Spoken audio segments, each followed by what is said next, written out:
اسلام نے نکاح کے حوالے سے عورت کی رضامندی بھی ضروری قرار دی ہے۔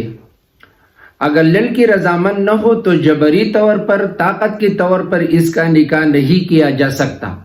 رسول اللہ صلی اللہ علیہ وسلم جب اپنے خاندان کی کسی لڑکی کی شادی کرنا چاہتے تو اس کے پاس تشریف لاتے اور فرماتے، بیٹی، فلاں شخص نے تیرے لیے نکاح کا پیغام بھیجا ہے، اگر تمہیں یہ رشتہ ناپسند ہو تو صاف انکار کر دینا، کیونکہ نہ کہنے پر کوئی شرم نہیں، اور اگر تمہیں یہ رشتہ پسند ہو تو خاموش رہنا، تمہاری خاموشی اقرار کی مترادف ہے۔ ایک ہمارا حدیث میں یہ الفاظ ہے، شادی کے سلسلے میں عورتوں سے مشورہ کر لو۔ شوہر دیدہ عورت تو بول کر اپنی دل کی بات بیان کر دیتی ہے، لیکن کنواری عورت کی خاموشی ہی اس کی رضامندی ہوتی ہے۔